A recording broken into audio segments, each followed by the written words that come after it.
Hey, welcome in again to Tony Talks Trash About Music. Tonight I'm going to talk in a little more serious and somber tone. Tonight we're going to talk about Nicholas Rodney Drake.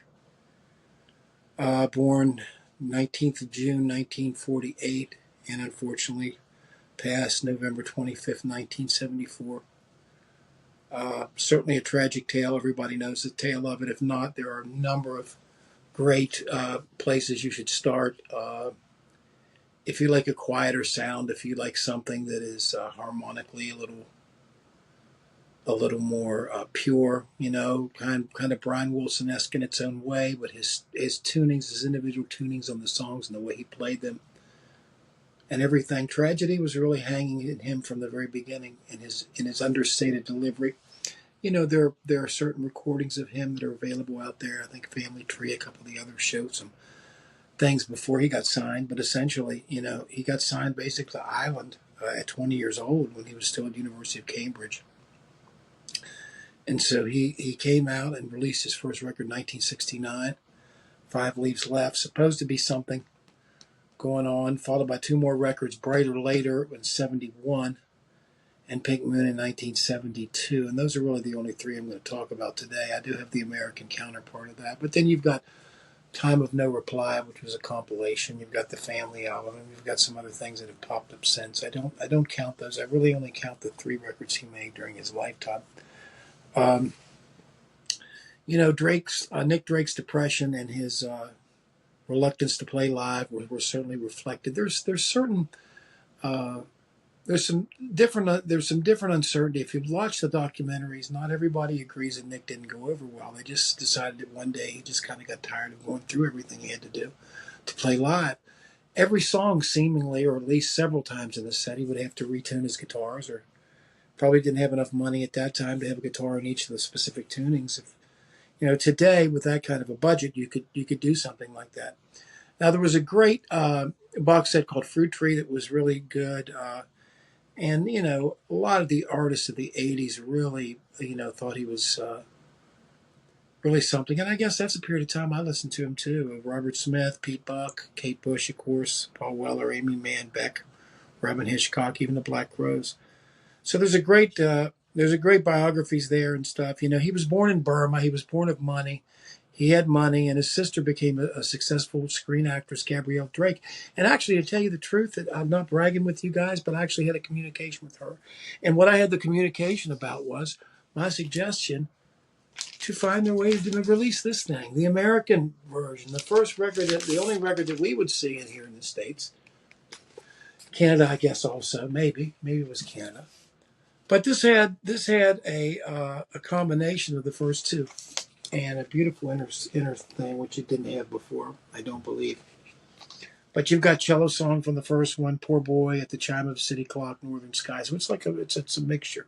Fly, but only the first two records. Riverman, 3 Hours, one of these things. So, I'd had a discussion with her about that and suggested that. I'm like, I don't want to say that it was my prompting that did anything about it, but it was about it. A year later, boom, there it was. And it was really nice to have it. I haven't really seen it since then. She wrote me a very kind, personal email about that. And I couldn't believe that she answered it. I couldn't believe, number one, I got the email to start with. Normally, I won't bother somebody like that. I mean, I have people's emails. I have people's addresses. I don't want to. They want their privacy. I understand that. But anyway, Nick, as a young kid, got into it like everybody else, got himself a little recorder and did some stuff. It was a pretty accomplished sport, too. Played clarinet and saxophone, formed a band for a while, and then he got somewhat through school and won a scholarship to study at Fitzwilliam College in Cambridge. And then he went over to France and some stuff. He met Robert Kirby, though, in 1968. Robert Kirby would be instrumental in the orchestrations that he would do in association with his work. Then he met, of course, Joe Boyd from Ashley Hutchings. He was a bass player for Fairport. Saw him at a coffee house, 67. Boyd offered him management, and boom, next thing you know, 5 Leaves Later, 1968. Boyd was a producer, inspired by kind of the Leonard Cohen things, what they claim, and I guess I can see that. You've got Richard Thompson and Danny Thompson there on it. Some other people. Moved on then. And I guess I should put that there as first, because if I'm going to say what is my favorite record, what is my least favorite record, I think that this would probably be, of the three, this would probably be third out of three, although 3 and 2 are very close. My one is pretty clear here. And I'm talking about, I got the box sets here. I'm not going to bore you with some of the other things. But Time Has Told Me, of course, and then the incomparable Riverman. Riverman is one of the most beautiful floating odd meter things you've ever heard. There's nothing like it. It has an English sound to it. You know, I noticed that too, and I'm going to get into something here before too long. This is kind of a little tragic period in some of these. I'm going to go and approach the. I didn't want to approach it as far as playing wise, but I think that people need to know about the Scott Walker situation too. I have the Scott Walker stuff. I'll explain to you later about, but I'm going to handle it a little bit differently than some of the other things I've done. But this is another tragic character here, and not quite in the same way. But this is recorded July 68 to July 69, so it was released at September 1st, 1969 is what they're claiming here, the 5 weeks left. Way to Blue, of course, with that Robert Kirby orchestration. It's astonishing. Cello Song, Thoughts of Mary Jane, of course, Fruit Tree, Saturday Sun. Produced by Joe Boyd for which season? Which just something else, man, 1969. But this is the box set that they put out with it. I have another version of this, another older version, a 1980s one. Let's move on to the second record then. By 1971, he was really disappointed that nothing had happened. He did a little bit of playing here, received little play outside, first record outside of John Peel and such. He was really unhappy with the inner sleeve, which had the songs out of order. I think that's kind of cool. I don't really care if things are out of order. Anyway, 1971, Brighter Later. So he went in and he wrote long letters and ended up finishing his, but wrote long letters. There's lots of letters from him to home in this period of time. He was still going to school and finished school. And then he pre-recorded some songs for the BBC's Night Ride show produced by John Peel. He opened up for Fairport Convention. And he didn't say a word when it was done. It was painful, and it did not go well, from what you understand that. So Boyd was killed to build on the momentum there and tried to release the second record produced by Boyd, engineered by John Wood. And an upbeat, more jazzy sound. It is true. It is. And it's my second favorite of the three. Brighter Later here, with the shoes taken off. This is the one that my friend had when I lived in Fairfax. I lived in Fairfax with him. This is the one. It was a very good record. I remember it. Why this has this shrink wrap like fade like this, I don't know. It looks like it's like they have another version there, another flat one without the inside. But at 39 minutes here, they said it was originally released November 1st, 1970. So that's wrong too. It says 71 here, so that's wrong as well. Maybe we're talking about the United States. But this has the Hazy Jane, has introduction. We've got John Cale entering the scene here with Fly and Northern Sky, which is otherworldly. Sunday, Poor Boy is really great with a fantastic keyboard solo in that. Chime of a City Clock, One of These Things First, Hazy Jane 2.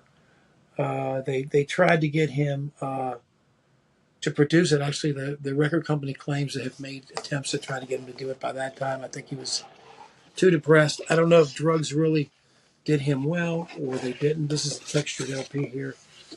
We have a textured LP the way it was, and it's open here. Let's see if there's anything in it. Looks like it's just typical what you get here, and with that kind of an ending. But it is textured. And when we look inside here, I don't know what else is here. Is this live viewers and concerts it's talking about? This looks like this may be a set list of songs he played. Looks like Fairport Convention here, Pink Floyd, Incredible String Band, Nick Drake, John and Beverly Martin with Nick Drake, February 21st. So Nick Drake played at least in one of these shows. Maybe in the Friends too show, Fairport and Friends here, and the other one's in the Philharmonic. But yeah, it looks like a number of dates in here. It's a nice little package you get. I don't know if they're available anymore. I got this because I had the other stuff. I had a lot of the CDs. You know, really what turned me on to Nick, and I think I would recommend to anybody, if you're just getting into it, why don't you get Fruit Tree or get the green compilation single disc. Don't know if they call it Riverman or Fruit Tree, one or the other, but really fantastic. Well, it looks like this thing was crushed here a little bit. I don't know why that wasn't intentional. Maybe I got a deal on it or something. That's why I did it. But anyway, that just leaves one. And being too depressed to figure up with that and the loss of the mentor there, when what happened was, after Brader later happened, Boyd sold which season he split to Los Angeles. That's when he took off, and that really freaked out. And I worked with Warner Brothers to develop the soundtracks and such. And at that point, looks like Drake gave one of the final appearances after that. He said he was monosyllabic at that particular day. He was very shy. Did the first set and something awful happened. He was doing his song Fruit Tree and walked halfway out through it. So he urged, they urged him to promote his record because they thought it was okay, and he didn't. Island had not inspected a third album. He approached Wood in October and began to work on the final album. And it's the best album. Much like Tonight's the Night, Neil Young, it's bleak and it's very difficult to take. And I guess since we're going to go into Scott Walker and stuff, we can deal with things that are little things inside us, so why we are attracted to things like Tonight's the Night and why we're attracted to Pink Moon. Because Pink Moon obviously comes from a deep, deep place of despair. And I think we all, if we're all artists and we all know what can happen there, it's just not really worth going there to get yourself there to make great art. It's either, it's circumstantial with life and it's circumstantial with what's going on. But in this situation, the tales were ripe. You can look at a lot of the evidence on YouTube and talk to the people in the documentaries and such. He was difficult to reach. He would leave for days on end. Disappear, stay with his parents. Sometimes he'd take his medicine, sometimes he wouldn't. And there's only 28 minutes of this last record, but this record's the best 28 minutes, I think. I mean, is there throwaway in it? Yeah, there's a little bit, but you can almost need it as a freaking breather because everything else is so intense.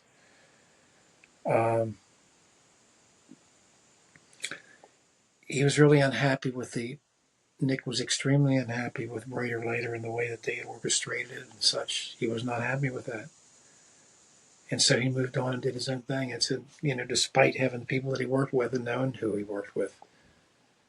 And even with the John Cale thing, you thought he would be thrilled with that. And they thought he was. But it appears that, during the time they must have gone on some kind of a little bit of a binge at the time. But because it seemed like something weird happened there.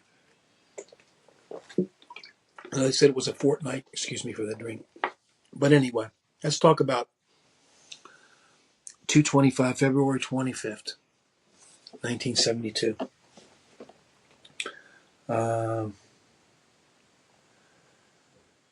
So the rest of us would have given him the boot. They said that Drake was unwilling to promote it. A&R person Muff Winwood said they made him crazy. Shine, introverted, spoke of his dislike of appearances and anything else. Basically, what's happened was, the legend is, he just turned it into to the person at the front desk, and it took him a little while to realize that he put this out. It is stunningly stark. It is stunningly depressing. The only other record with any kind of tone like it may be Skip Spence's War, and we can talk about that later, which to me is mythic proportions. I think it's worth at least having a little discussion about. Place to Be, Road. Some of these songs are barely there. Pink Moon makes it great. Let me tell you something. Pink Moon makes a great medley. I played a little bit with it and use it as kind of an intro piece to a set with the Bo Diddley thing happening and into Not Fade Away. It works really good, man. If you just have to kind of change the chord just slightly, but it still works. It still works good.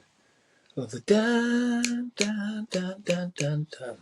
Just have that piano. It's the only piano in the whole record is those couple lines. It's amazing to me how stark and bare this record is. Road, which is great. Which Will, there's something online I want you guys, if you guys love Which Will the way that I do, and Which Will is probably, for all these, are probably up at the top.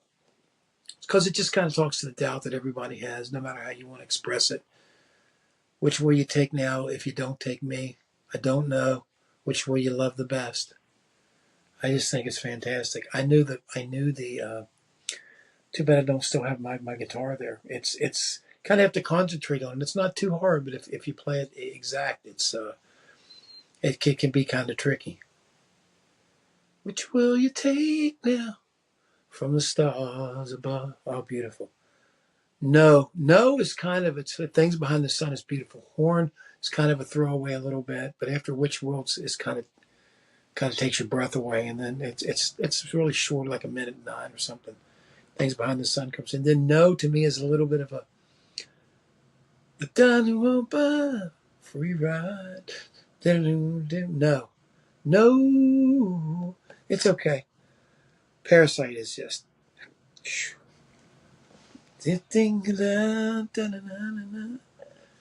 There's nothing like this music, people. What you really need to understand is this is not a music that you can really exist with the outside world. Don't take Nick Drake anywhere but where you can pay attention. Maybe when you lay down in bed at night, he's good to listen to. Especially this last record, Harvest Breed, From the Morning. The second side's kind of funky and kind of weird. But to me, Place to Be, Which Will, Pink Moon, Things Behind the Sun, Parasite, Free Ride, From the Morning. What a song of word redemption. Day has dawned, and it was beautiful. I mean, there's an Englishness to it. There's a plaintive to it. There's a fact the guy really never raised his voice. The guy fingerpicked. He did his own thing, and he was deeply unhappy. And I think it's something that doesn't mean you have to embrace it to fully get it. Now, I understand if you do, then you may want to stay away. You may just want to get a compilation. But my suggestion is to go exactly like mine did, from your third to your favorite. If you ever get to the point where you Pink Moon is your favorite, then you've probably gotten there. That's really the distillation, everything. I just think it's a remarkable, unique, much in some of the other records we've talked about here on this channel. And Pink Moon is something else, man. It's a tragedy that it wasn't too long after that he went. Now there's a Time of No Reply has the other songs that he had played with, and there's some other later sessions that he had in '74 that didn't go well. It was kind of like the Sid Barrett thing; it didn't go well after a while, but sadly missed, sadly unappreciated, and boy, I wish he would have been there. I know his family thrilled Gabrielle to be able to have the success they did with the commercialization, the recognition, and actually the sales for the first time ever.